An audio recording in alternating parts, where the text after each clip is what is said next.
Good evening all of you. आप सभी को बिस्टा कम्पिटेटिव क्लासेज के यूट्यूब चैनल पे स्वागत है। आपकी करेंट क्लासेज में आज जुलाई वीकली सेकेंड, जो कि काफ़ी महत्वपूर्ण सीरीज है आपके लिए। डेली करेंट अफेयर सीरीज आता है, उसमें आप डेली करेंट को रिकॉल कर सकते हैं और इसके साथ आप वीकली में आप अपने तैयारी को और बेहतर बना सकते हैं। तो सभी लोग ध्यान से क्लास को फॉलो करते रहें। जो लोग नए हैं क्लास को सब्सक्राइब करें, लाइक शेयर सभी लोग करें। और आज हम लोग काफ़ी इंपॉर्टेंट क्वेश्चन के साथ जो है वो चंद्रयान 3 से रिलेटेड कुछ महत्वपूर्ण पॉइंट है उसको भी लास्ट में देखेंगे। आपके लिए जो महत्वपूर्ण बिंदु है उसे हम इसी क्लास में ऐड किए हैं, तो आप सभी ध्यान से लास्ट तक बने रहें और प्रत्येक क्वेश्चन को ध्यान से सुने और रिकॉल करें। तो क्वेश्चन नंबर 1 है आज का। हाल ही में जून माह का player of the month award दिया गया। तो ये सारा क्वेश्चन पीछे करवाया जा चुका है, बस हम यहाँ पर आंसर मिलवाते चलेंगे, आप लोग रिकॉल करते चलेंगे। क्वेश्चन नंबर 1 है कि हाल ही में जून माह के player of the month award. तो ध्यान रखेंगे, जून माह का player of the month award जो है वो वानिदू हसरंगा को श्रीलंका के खिलाड़ी हैं जिन्हें पुरुष में दिया गया है। वही एस्ले गार्डनर ऑस्ट्रेलिया के हैं जिन्हें फीमेल में दिया गया है। इस तरह से इसका आंसर सी हो जाएगा, A+B ध्यान रखना है। क्वेश्चन नंबर 2 है, हाल ही में रक्षा मंत्रालय ने सशस्त्र बलों के लिए सुरक्षित और पौष्टिक भोजन के लिए किसके साथ समझौता किया। तो रक्षा मंत्रालय ने सशस्त्र बलों के लिए सुरक्षित और पौष्टिक भोजन के लिए किसके साथ समझौता किया है। तो इसका आंसर हो जाएगा बी नंबर, FSSAI के साथ रक्षा मंत्रालय ने समझौता किया है, ध्यान रखेंगे। क्वेश्चन नंबर 3 है कि हाल ही में पैरा एथलेटिक्स विश्व चैंपियनशिप 2023 में किस भारतीय ने रजत पदक जीता है। तो पैरा एथलेटिक्स विश्व चैंपियनशिप 2023 में किस भारतीय ने रजत पदक जीता है। तो इसका आंसर ध्यान रखेंगे, डी नंबर हो जाएगा, निषाद कुमार। निषाद कुमार इसका आंसर होगा। क्वेश्चन नंबर 4 है कि हाल ही में रक्षा मंत्रालय ने भारतीय नौसेना के लिए कितने राफेल लड़ाकू विमान खरीदने की मंजूरी दी। तो अभी जो है वो नौसेना के लिए राफेल लड़ाकू विमान खरीदने की रक्षा मंत्रालय ने मंजूरी दी है, कितने। तो इसका आंसर हो जाएगा सी नंबर, 26 लड़ाकू विमान राफेल। क्वेश्चन नंबर 5 है कि हाल ही में मोबाइल दोस्त ऐप लॉन्च किया। तो मोबाइल दोस्त ऐप किसके द्वारा लॉन्च किया गया है। तो ध्यान रखेंगे, इसका आंसर हो जाएगा 1 number, Jammu Kashmir. Question number 6 है, हाल ही में ट्रेवल्स प्लस लेजर मैगजीन ने पर्यटन के लिए दुनिया के 25 सर्वश्रेष्ठ सूची जारी की। इसमें टॉप पर कौन से शहर है, और सबसे बड़ी बात है कि इसमें भारत के 2 शहर शामिल हैं। तो ध्यान रखेंगे कि इसमें फर्स्ट पे ओक्साका है जो कि मैक्सिको का शहर है, वही सेकेंड पे उदयपुर है, थर्ड पे क्योटो है और फोर्थ पर मुंबई, ये 10th पे मुंबई है। तो ध्यान रखेंगे फर्स्ट सेकेंड थर्ड जो है ABC ऑप्शन है।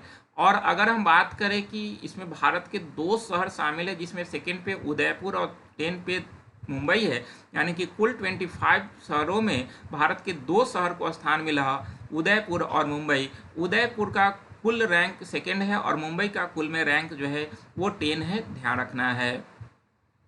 क्वेश्चन नंबर 7 है कि हाल ही में किस देश के प्रधानमंत्री पुष्प कमल दहल प्रचंड की पत्नी सीता दहल का निधन हो गया। तो अभी सीता दहल का निधन हुआ है जो कि पुष्प कमल दहल प्रचंड के पत्नी हैं, और ये किस देश की हैं। तो ध्यान रखेंगे ये नेपाल, आंसर हो जाएगा बी नंबर। क्वेश्चन नंबर 8 है कि हाल ही में SBI कार्ड के नए प्रबंधक निर्देशक और CEO किसे नियुक्त किया गया है। तो SBI कार्ड के ध्यान रखेंगे, SBI कार्ड के नए प्रबंधक निर्देशक और CEO, तो इसका आंसर हो जाएगा 1 नंबर, अभिजीत चक्रवर्ती। अभिजीत चक्रवर्ती को SBI कार्ड के नए प्रबंधक निर्देशक और CEO नियुक्त किया गया है। क्वेश्चन नंबर 9 है कि हाल ही में GST काउंसिल की 50वीं बैठक संपन्न हुई, और इसमें बैठक में जो है ऑनलाइन गेमिंग पर कितने प्रतिशत GST निर्धारित की गई है, जो कि काफ़ी इंपॉर्टेंट है। तो ध्यान रखेंगे 50वीं बैठक में ऑनलाइन गेमिंग पर GST निर्धारण जो है वो 28% किया गया है, ध्यान रखना है आप सभी को। क्वेश्चन नंबर 10 है कि हाल ही में DGCA ने किस राज्य के पहले फ्लाइंग ट्रेनिंग ऑर्गेनाइजेशन को मान्यता दी है। तो DGCA ने किस राज्य के पहले फ्लाइंग ट्रेनिंग ऑर्गेनाइजेशन को मान्यता दी है। तो इसका आंसर ध्यान रखेंगे हो जाएगा तमिलनाडु, यानी कि 1 नंबर। अगला क्वेश्चन है 11 नंबर क्वेश्चन है कि हाल ही में जीमैक्स मैरीटाइम अभ्यास 2023 का आयोजन भारत और किस देश के नौसेना के बीच किया गया।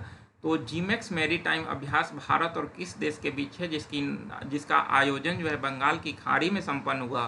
तो ध्यान रखेंगे कि जीमैक्स मैरीटाइम अभ्यास 2023 जो है वो भारत और जापान के बीच के नौसेना अभ्यास है और ये संपन्न बंगाल की खाड़ी में हुआ है, ध्यान रखेंगे। एक क्वेश्चन और है कि अभी नोमेडिक एलिफेंट अभ्यास 2023 का आयोजन होने वाला है और ये अभ्यास भारत और किस देश के बीच है जिसका आयोजन उलान बटोर में होगा, जो कि 15वां संस्करण है। तो ध्यान रखेंगे, नाम से ही पता चल गया, तो भारत और मंगोलिया के बीच नोमेडिक एलिफेंट अभ्यास 2023 जिसका आयोजन होने वाला है और भारत और मंगोलिया के बीच होगा और इसका आयोजन मंगोलिया के उलान बटार में, जो कि 15वां संस्करण है, ध्यान रखना है आप सभी को। क्वेश्चन नंबर 13 है कि हाल ही में कॉमनवेल्थ वेट लिफ्टिंग चैंपियनशिप का 40 केजी कैटेगरी में स्वर्ण पदक जीता है। तो 40 केजी में स्वर्ण पदक किसने जीता है कॉमनवेल्थ वेट लिफ्टिंग चैंपियनशिप में? तो इसका आंसर हो जाएगा, ध्यान रखेंगे, 1 नंबर ज्योत्सना सबर इसका आंसर होगा। क्वेश्चन नंबर 14 है कि हाल ही में वर्ष के सर्वश्रेष्ठ एशियाई अंडर 20 पुरुष एथलीट चुने जाने वाले पहले भारतीय कौन बने हैं?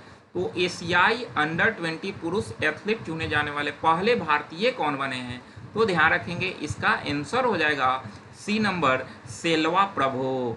अगला क्वेश्चन है, हाल ही में ग्लोबल फायर पावर की रिपोर्ट के अनुसार दुनिया की सबसे शक्तिशाली सेनाओं में भारत का रैंक क्या है? तो इसमें भारत का रैंक क्या है? तो ध्यान रखेंगे, कुल में भारत का रैंक चौथा है, वही पहला पर संयुक्त राज्य अमेरिका है, दूसरा पर रसिया है और तीसरा पर चीन है और चौथा पे भारत है, ध्यान रखना है।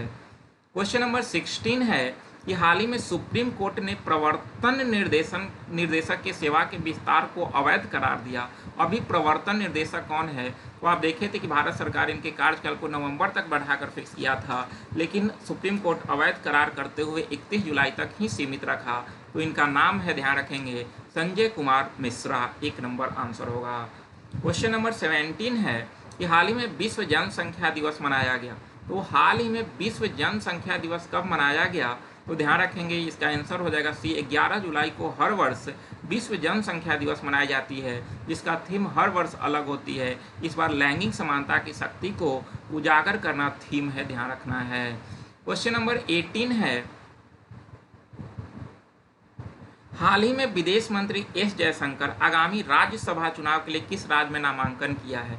तो अभी हमारे देश के विदेश मंत्री एस जयशंकर है और अभी भी राज्यसभा के ही सदस्य हैं और अभी अगले राज्यसभा चुनाव के लिए किस राज्य में नामांकन किया है? तो ध्यान रखेंगे, इसका आंसर हो जाएगा सी नंबर गुजरात। अगला क्वेश्चन है, हाल ही में आईपीएल के सबसे मूल्यवान फ्रेंचाइजी कौन बना? तो आईपीएल के सबसे मूल्यवान फ्रेंचाइजी कौन बना है?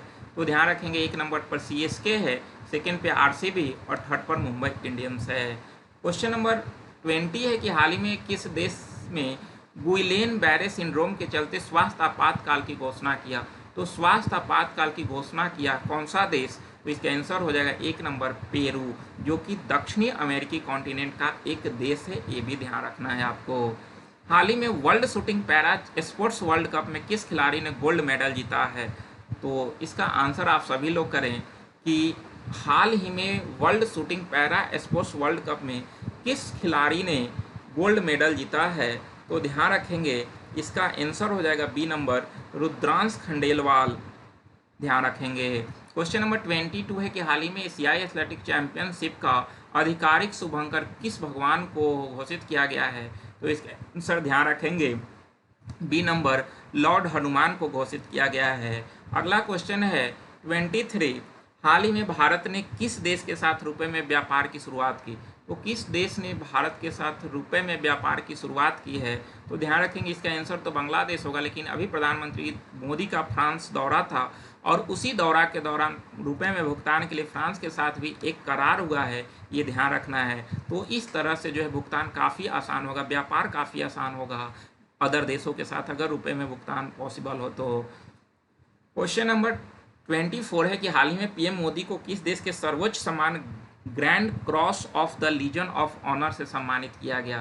तो अभी हम बताएं, प्राइम मिनिस्टर मोदी का जो है वो फ्रांस दौरा था और उसी फ्रांस दौरा के दौरान फ्रांस के सर्वोच्च नागरिक सम्मान था Grand Cross of the Legion of Honour से सम्मानित किया गया है, ध्यान रखना है। क्वेश्चन नंबर 25 है कि हाल ही में अपने डेब्यू मैच में शतक लगाने वाले 17वें भारतीय कौन बने हैं। तो अपने डेब्यू मैच में शतक लगाने वाले 17वें भारतीय ध्यान रखेंगे यशस्वी जायसवाल बने। सी नंबर आंसर हो जाएगा। क्वेश्चन नंबर 26 है कि हाल ही में कॉमनवेल्थ वेट लिफ्टिंग चैंपियनशिप 2023 में पुरुषों के 61 केजी कैटेगरी में गोल्ड मेडल किसने जीता है। तो ध्यान रखेंगे एक नंबर ऑप्शन है ईशान किशन, बी है शार्दुल ठाकुर, सी है यशस्वी जायसवाल और डी शुभम टोडकर। तो ध्यान रखेंगे इसका आंसर हो जाएगा आपका डी नंबर। इसका आंसर डी नंबर होगा। शुभम टोडकर जो है वो कॉमनवेल्थ वेट लिफ्टिंग चैंपियनशिप 2023 में पुरुषों के 61 केजी कैटेगरी में गोल्ड मेडल जीता है, ध्यान रखना है। क्वेश्चन नंबर 27 है कि हाल ही में सुप्रीम कोर्ट के न्यायाधीश के रूप में शपथ लिया। तो हाल ही में सुप्रीम कोर्ट के न्यायाधीश के रूप में किसने शपथ लिया है। तो एक नंबर में उज्ज्वल भुइयां और सेकंड है एस.वी. भट्टी। ये दोनों लोग अभी सुप्रीम कोर्ट में न्यायाधीश के रूप में शपथ लिए हैं, आपको ध्यान रखना है। और नेक्स्ट है आपका जो है वो चंद्रयान 3 से रिलेटेड कुछ महत्वपूर्ण बिंदु जो कि आप ध्यान रखेंगे ये सारे पॉइंट को। इसरो ने चंद्रयान 3 को श्रीहरिकोटा से सतीश धवन प्रक्षेपण केंद्र से प्रक्षेपित किया है, ध्यान रखना है। एक क्वेश्चन तो यही बना। कब प्रक्षेपण हुआ। 14 जुलाई को 2:35 पे। चंद्रयान 2 का फॉलो अप मिशन है, ये ध्यान रखेंगे। चंद्रयान 2 जो जिसका प्रक्षेपण 2019 में किया गया था उसी का फॉलो अप मिशन है। फेलियर बेस्ड डिजाइन पर काम किया है। GSLV MK3 या LVM3 रॉकेट के द्वारा जो है इसे लॉन्च किया गया है, सबसे महत्वपूर्ण पॉइंट है, ध्यान रखेंगे। GSLV MK3 या LVM3 के द्वारा टोटल खर्च कितना आया। 615 करोड़ रुपया खर्च हुआ, जो कि चंद्रयान 2 से कम खर्च है। लैंडर का नाम विक्रम है जो कि चंद्रयान 2 में था। वही रोवर का नाम प्रज्ञान है जो कि यही विक्रम और प्रज्ञान चंद्रयान 2 में भी था। संस्कृत शब्द ज्ञान से लिया गया है प्रज्ञान, ये ध्यान रखना है। उद्देश्य क्या है चंद्रयान 3 को लॉन्च करने का। तो चंद्रमा की सतह से जुड़ी जानकारी हासिल करना, क्योंकि चंद्रयान 2 में भारत पूरी तरह से सफल नहीं हो पाया था, तो इसलिए जो है वो चंद्रयान 3 को लॉन्च किया जा रहा है ताकि पूरी जानकारी हासिल किया जा सके। इसरो अध्यक्ष अभी कौन है। तो एस सोमनाथ हैं। और इस मिशन के डायरेक्टर कौन थे। तो पी वीर मुथुवेल जो है इस मिशन के डायरेक्टर थे। जबकि चंद्रयान 1 को कब लॉन्च किया गया। तो ध्यान रखेंगे चंद्रयान 1 22 अगस्त 2008 को लॉन्च हुआ था और यह PSLV XLC-11 से लॉन्च किया गया था, ये ध्यान रखना है। चंद्रयान 2 लॉन्च कब हुआ था। तो 22 जुलाई 2019 को GSLV MK3 से लॉन्च किया गया था। इसरो की स्थापना 15 अगस्त 1969 को हुआ था, वही मुख्यालय इसका बेंगलोर में है। तो ये सारे पॉइंट आप ध्यान रखेंगे, प्रत्येक एग्जाम की दृष्टि से ये पॉइंट काफ़ी बेहतर है, तो आप सभी ध्यान रखेंगे। और साथ साथ जो है वो जितने भी वीकली करेंट अफेयर्स है उसे ध्यान में रखें, ताकि आपका एग्जाम में एक भी करेंट से रिलेटेड क्वेश्चन ना छूटे और आपका करेंट बेहतर रहे। तो इस तरह से आप सभी लोग ध्यान से फॉलो करते रहें। डेली करेंट में मिलेंगे फिर से कल। आप सभी को बहुत बहुत धन्यवाद, बहुत बहुत धन्यवाद। गुड नाइट, सभी लोगों को गुड नाइट।